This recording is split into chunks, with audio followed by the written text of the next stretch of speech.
I will like it. Let's just see what happens. So, oh my God, I might be too loud. Walter, take a seat. This is the electric chair. I hope you're not quoting Warhol at this moment. Are you comfortable looking up at me? Read my book. Walter, we have become friends over the last year since we met for the first time. And Depends. What's your definition of friend? friends, a certain, Are we being intimate in any way? depends on what you define intimacy with. I have a good one. But go ahead.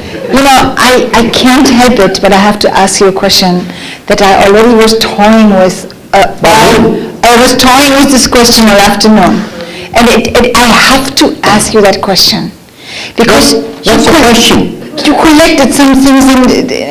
Your question is, do you always think about sex when you look at women?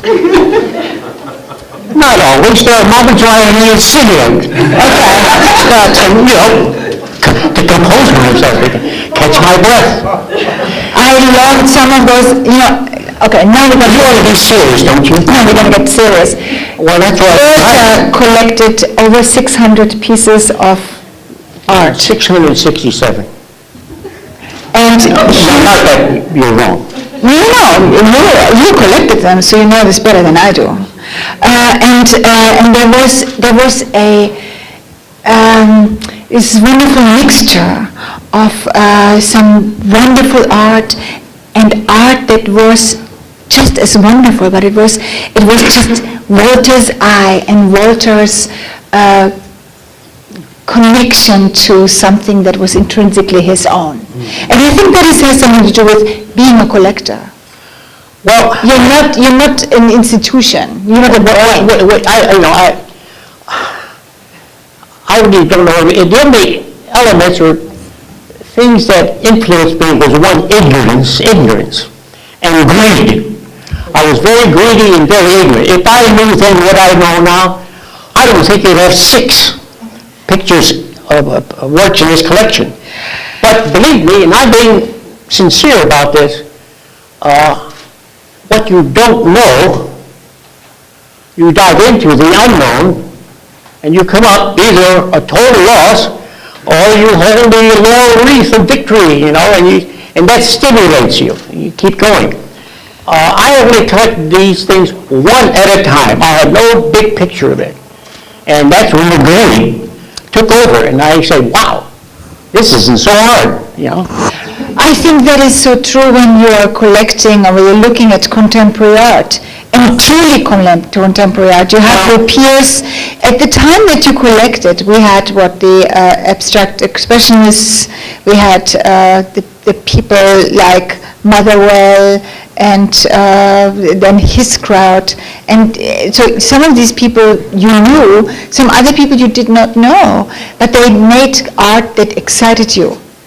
So you collected Well, them. this is an artist collection. Yes. I discovered one thing, lots of artists, if you visited their studios or homes, you probably wouldn't find very many of any exactness by other artists, And this I found very curious, because art comes from art. What stimulated me as an artist was, I devoured art books, museums, artists. I would love to visit, see and question, see what they were doing, and I wanted to see what they were working, and this gave me my eagerness and transcended everything else.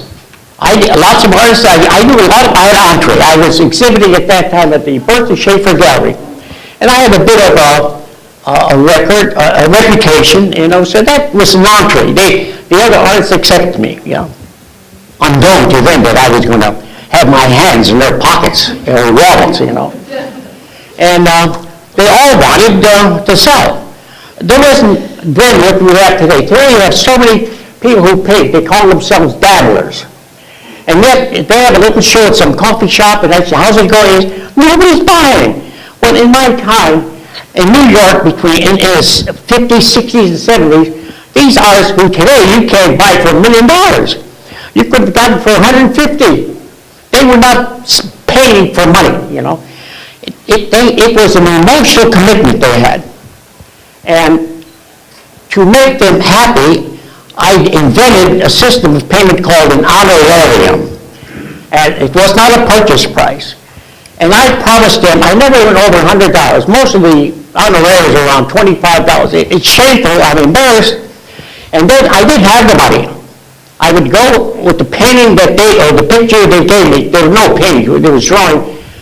The definition was enlarged from pure drawing to works on paper. And very few artists drew. They tore stuff and crumbled it and threw it away. And I thought that was sacrilegious. I mean, these were important documents, you know.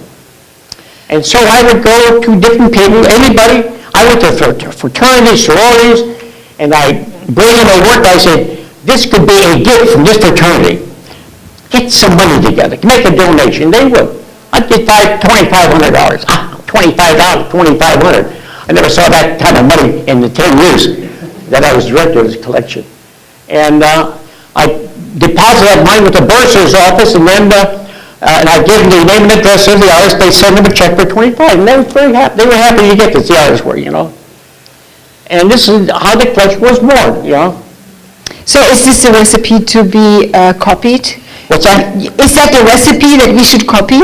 Or is it intrinsically Walter Kamys who did that? Or was it true to the time when things were not quite as regimented or quite as, you know, what do you call it? Talk to me in German. Na klar, kann ich immer machen, kein Problem. Na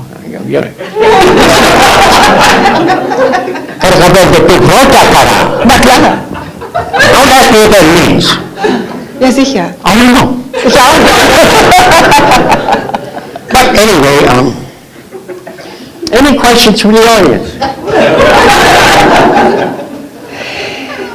So, but let me, can I qualify as an audience? How much you paying? I don't know, $5. I mean, I think you just made the price, you know, like not much money, right? Give it to me. Later on? Okay. I think you had in mind not only collecting, but you were collecting for a reason. You wanted to have people come here, students come here to look at art that was current and it was right there in front of them, rather than going in a slide library and looking at these things, or not having any access to it. The teaching of anything comes from a knowledge, passion, commitment, and the fact that you have students who are open. They're the ones who are ignorant. That's why they're in school, you know. And I wanted to, in retrospect, I don't know, I may have been off, but I thought that drawing for me was the beginning. You take a child, any child at 2, 3, 4, 5 years old, and watch them draw and leave them alone, and they are so intent on what they do, and suddenly they finish it, they know it's done, like, Mommy, look, you know. And now if you were to say, like I've seen some parents say, oh, now, that's an exact, you made this wrong. You don't tell that to a child. You pat them on the head and hug them and say, oh, honey, it's so nice. You let him go, and the kid goes back to his work. He's creating. The other experience I had was working with people in asylums, people who had problems. And I was making a business one time, and I saw a recreation where there were about 6, 7 people drawing and painting. So I asked the person who would take me around for some, I figured what I was there for. I was not a prospective patient, although I could have been maybe. And I'm looking around and I see these people, and it was surreal. They had a completely different attitude about their work. And yet I looked at their work, I suddenly discovered there was intentness. I suddenly realized this is what artists are. There's a childlike quality and a form of insanity, because artists were never considered normal people. When my father tried to be out of me, he said, God damn it, nobody's going to be an artist, my family. I said, Pa, I have to. I'm the only guy I know how I love. He said, artists are bums. He said, artists are beggars, and artists are boozers. And then he said, artists are fairies. I said, God, that sounds great. For me to be any party, I didn't know what these, I said, wow. And I was totally committed to it then, to being an artist. And I broke every rule. And this is what artists are not considered normal. They break the rules. Normal people go to work, come home, drink a beer, sit down, have dinner, turn on their TV, and go to sleep, And people who are not normal, and I consider creative people, writers, musicians, painters, you name it, want a little more of life that they cannot buy. They have to create. And I wanted to create a collection that would be circulated within a certain room that students on campus eventually say, hey, have you seen that drawing room or that the parts of the collection, they come in here. And the other thing I would tell my students, I said, I want you to go to the gallery and see what there is. And in your own mind, look around and find what you like, because let's say the guard comes in, there's a fire, grab the painting, help us save the collection. I want you to grab that, run right there, it's yours, And then you save something and you added something to the enrichment of your own life. I had this dream, of enriching your students. Well, I thought, it would be like flu. I wanted to infect them with the love of art. Just anything, and they bring that to the classroom. I had them write me a statement, because they figured it, and they said they'd go and tell me. They went, and somebody called fire, and they're all mine, they grabbed this. I said, let's write about it, let's discuss this, and as they say, pogo, little by little, I got them involved in art. But then, one of the tragedies of a public collection is that my dream was taken over by Hugh Davis, and I admire that man considerably. I hear him occasionally. But after that, the responsibility went from one director after another. It changes. Each director has his own concept, his own integrity, his or her own excitement of what they should show. If I had charge of this, I assure you, every God and his student would have flu. The flu of drawing, Now why? Why should that be my response or my desire, Because it transcends reality. Reality sucks, To me, life as we know it is a dream. Or, as I put it, it's a movie. And I was brought up a Catholic, and I was told I had to be careful. I had to go to confession on a Saturday and Holy Communion at Mass on Sunday morning. And on Monday, I started sinning all over again, And I had a whole week or two before I went to confession again, And I thought that was the best religion I've ever been a part of, Now, why am I telling you all this? I don't know.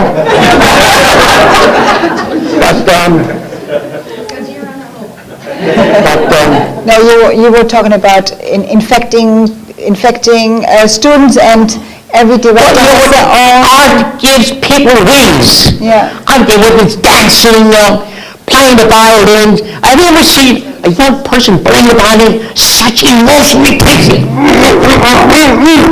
Or somebody dancing, Everybody's making fools of themselves, but who cares? Because they're beautiful in what they're doing.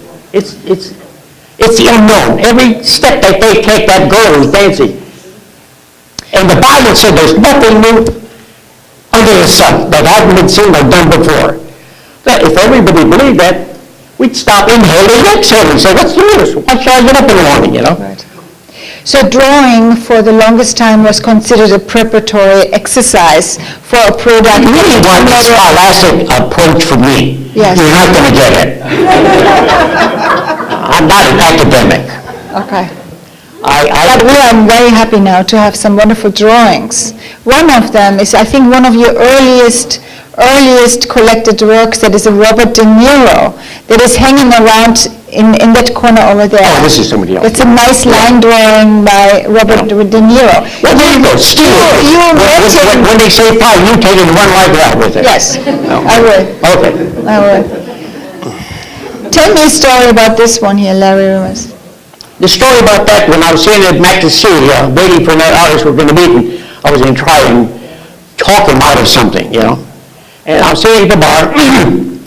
I would come on a Friday. I was teaching good at that time. I'd leave back to my place because sometimes I canceled my last class. I get in my car, drove here, and I had appointments Friday night, Saturday, and Sunday again. Sunday afternoon, I'd get back to my car to come here for classes on Monday. I was sitting at the bar and this, what's his name again? Larry Rivers? Larry Rivers. Came up, he said, he introduced himself. I said, I know who you are. I said, yeah. He said, how come you haven't asked me, you know?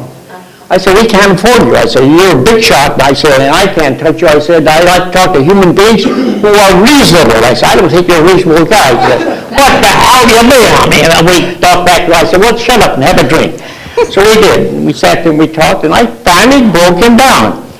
But I said he wanted something like $5,000 for this, you know.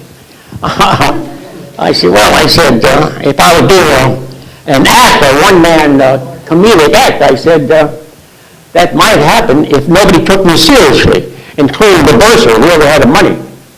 But I brought him down, I said, I'd give him an honorarium, and he smacked down and he said, great. He said, okay, how much does that come to?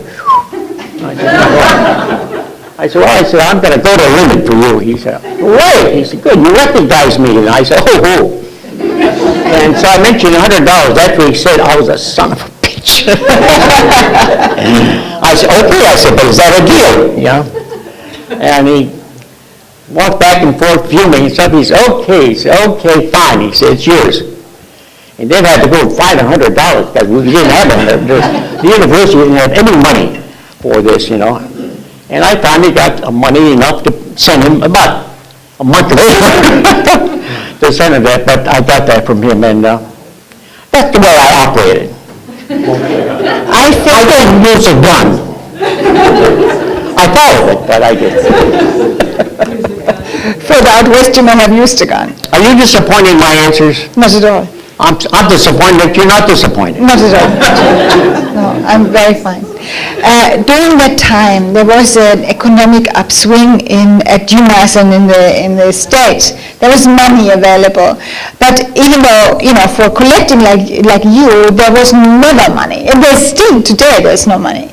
But I have the feeling, looking through the catalogs that were published by you during that time, and the acquisition, and the donor list that was always really long, obviously, because they gave only $5 at a time.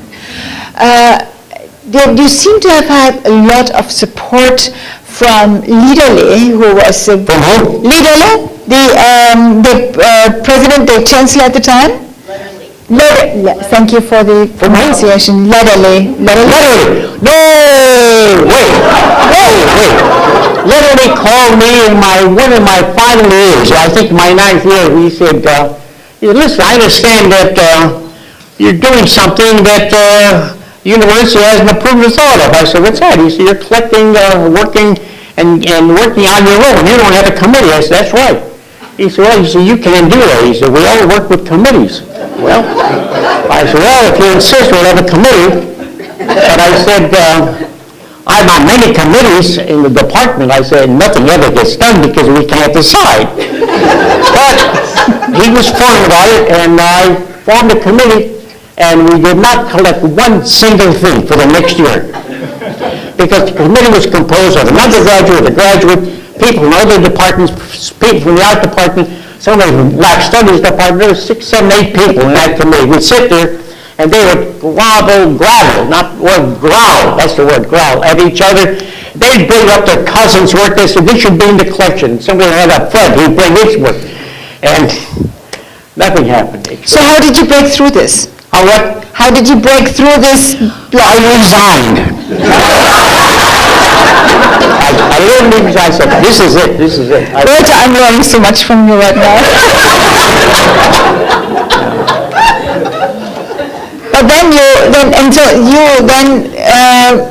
approached, you know, I still find it mind-boggling that you went to sororities and fraternities. I cannot imagine doing this right now.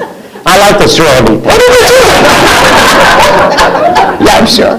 But I was a clean young man as I am a clean old man now. Nobody taught me.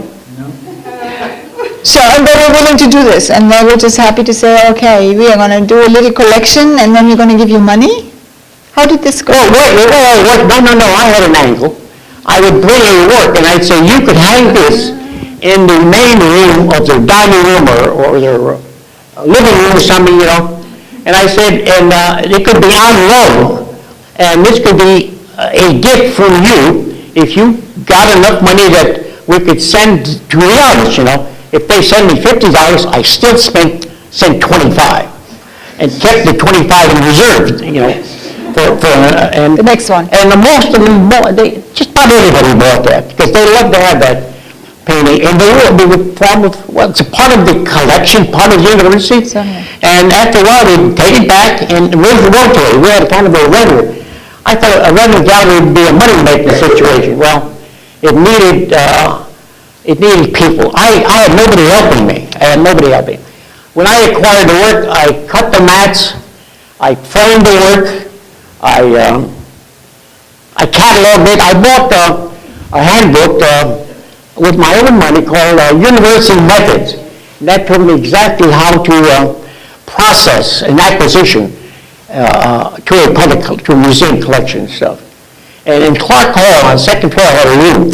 I know the room. Where I did all this work, and I Still there. preserved stuff there. Yes. And every year I put on an exhibition of accessions, recent accessions.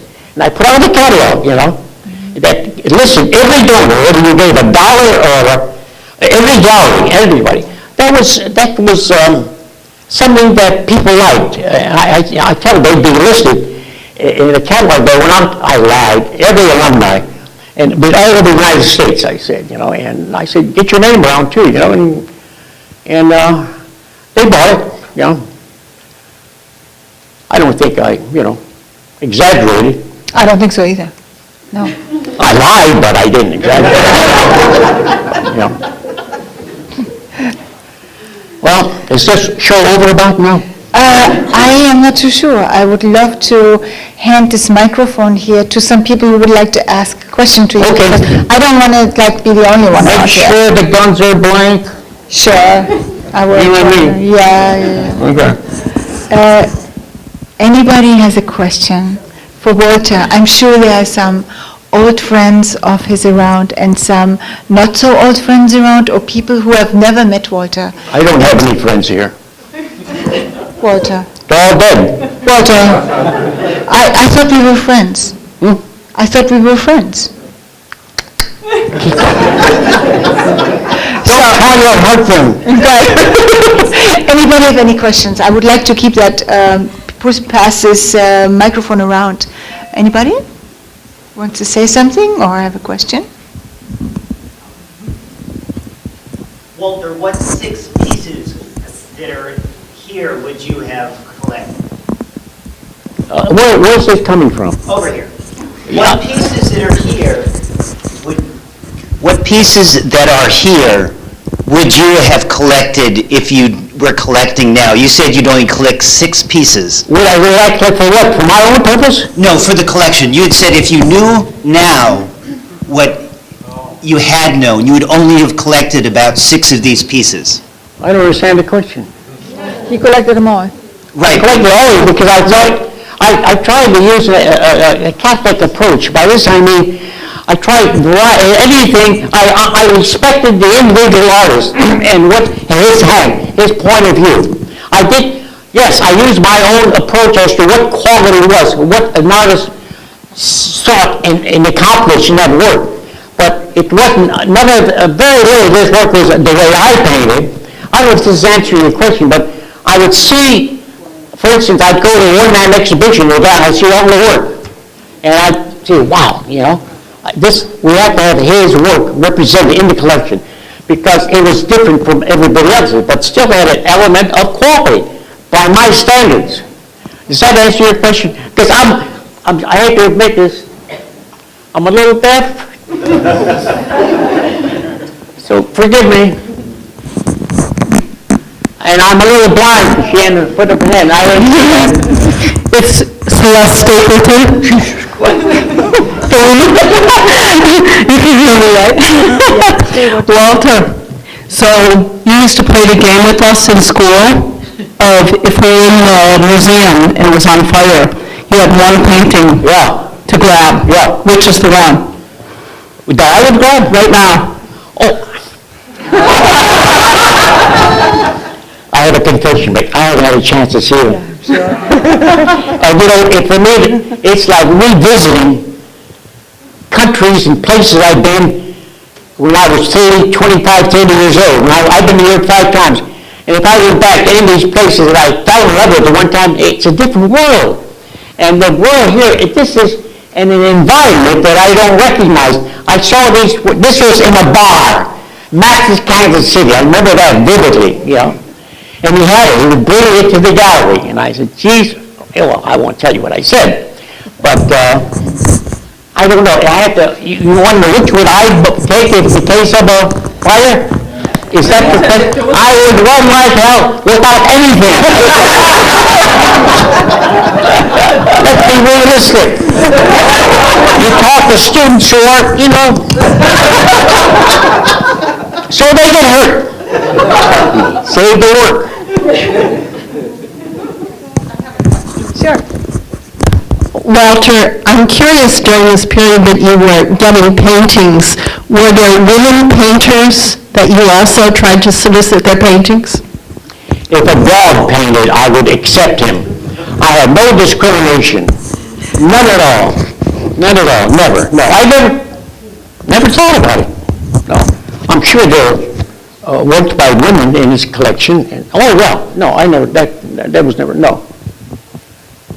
No, I never discriminated.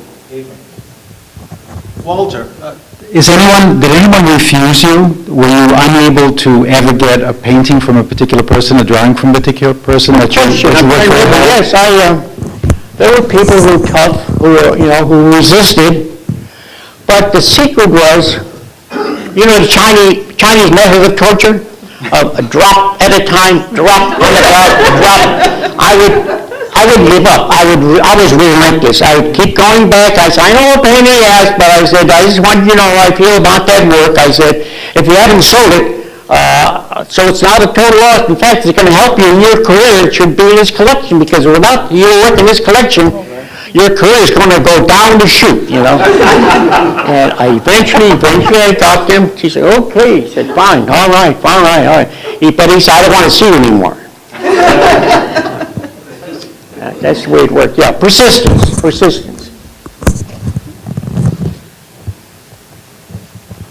Walter, I think we can close this formal part of the conversation. Sing a song now? If you want. Okay. But I'm sure as soon as you get up that chair, there will people come and want to have some more conversations. But I think you can and deserve right now that bourbon. Okay.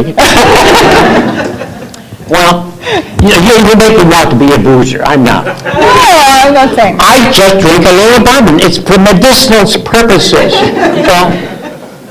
I'm a Democrat, and anyone who's from the South who votes Republican,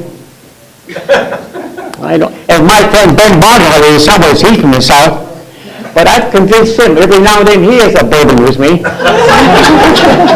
Where is he? Richard. There you go. All right, let's have that bourbon. There's a man with great potential, and he resists my influence. No, he's a great photographer. Yes, absolutely, I agree with you. Yeah. Walter, I want to thank you so much for coming. How much? Very much. I'm not the man I used to be. It's been such a pleasure. And it's been such a pleasure hanging this show. Listen, I know I screwed things up for you. You used to always just be a little more formal and stuff, right? No. And you didn't realize you were buying a great vaudeville act. Okay, it's over, folks.